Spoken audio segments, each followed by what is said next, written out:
কাজে এই সংগঠনের যদি যত বিস্তার হবে, যত উত্থান হবে, তত বৈশ্বিকভাবে বাংলাদেশে আওয়ামী লীগের ফেরার প্রেক্ষাপট তৈরি হবে। আজকে দেখবেন আমাদের ফেসবুক পোস্টে খালি গালিগালাজ, কারণ ফজরের নামাজ পড়ে এদের ডিউটি থাকে যে বিরোধী দলের নেতাদের বিভিন্ন পোস্টে যাওয়া সরকারের 14 গোষ্ঠী 1 ঘন্টা উদ্ধার করা, তারপরে কাজে যাওয়া। বৈশ্বিক প্রেক্ষাপটে আপনারা জানেন জামাত দীর্ঘদিন ধরেই জামাত শিবির একটা উগ্রবাদী সংগঠন হিসেবে কিন্তু চিহ্নিত। কাজে এই সংগঠনের যদি যত বিস্তার হবে, যত উত্থান হবে, তত বৈশ্বিকভাবে বাংলাদেশে আওয়ামী লীগের ফেরার প্রেক্ষাপট তৈরি হবে। বিদেশিরা এই ইস্যু দেখিয়ে আওয়ামী লীগকে নর্মালাইজ করতে সরকারকে প্রেশারাইজ করবে, বিভিন্ন এনজিওকে অ্যাক্টিভেট করবে।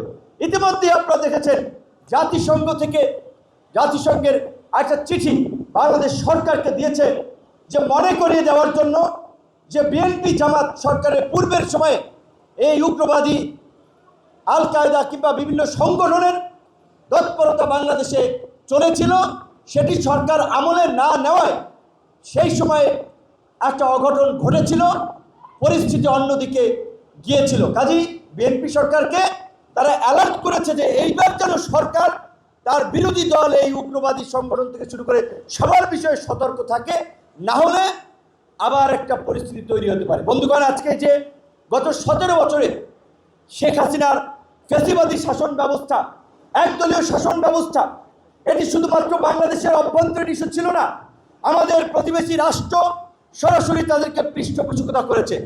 পশ্চিমারা ওয়ার অ্যান্ড টেরর পলিসি, সন্ত্রাসবাদের বিরুদ্ধে যুদ্ধের নামে তারা বাংলাদেশে উগ্রবাদ নির্মূল করার জন্য আওয়ামী লীগকে সেকুলার সংগঠন হিসেবে তারাও কিন্তু সমর্থন দিয়েছিল। কাজেই আজকের এই শিক্ষিত তরুণদেরকে এই জন্য আমি বলছি যে আজকে আমরা যদি ভুল করি, হ্যাঁ বিএনপি একটা বড় রাজনৈতিক দল, একটা বুর্জোয়া পার্টি, তার অনেক সমস্যা থাকতে পারে, কিন্তু সেটি নিয়ে আপনারা ক্রিটিসিজম করেন, আলোচনা করেন, আপনাদের জনদাবি আদায়ের প্রয়োজনে সরকারকে বাধ্য করেন গণতান্ত্রিক পদ্ধতিতে। কিন্তু আজকে একটা সরকার 1 বছর হয় নাই, 2 বছর হয় নাই, 6 মাসের মধ্যে সরকারকে ফেলে দেওয়ার জন্য সরকারের বিরুদ্ধে যেভাবে প্রপাগান্ডা ক্যাম্পেইন করছে, অনলাইনে বট বাহিনী, জামাত বাহিনীরা দেখতেছেন।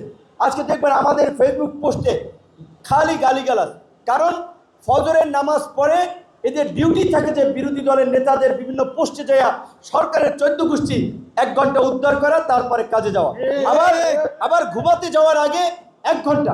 এবং ওই যে তারেক ভাই বলেছে, এমনভাবে ব্রেন ওয়াশ করে যে এইটা তাদের ইবাদত। এই যে কুষ্টিয়ার একটা ঘটনা দেখেছেন, একজন এমপি কতটা উন্মাদ হলে, বিকৃত মস্তিষ্কের হলে তিনি তার নারী সহকর্মী, তার পেট দেখা যায় না, বুড়ি দেখা যায়, এইগুলো নিয়ে ওয়াজ করেন। এমনকি তিনি মাঝে মাঝে বিভিন্ন পাগলের উদ্ভব হয়, সে কুষ্টিয়ার প্রধানমন্ত্রী হিসেবে নিজেকে ঘোষণা করেন।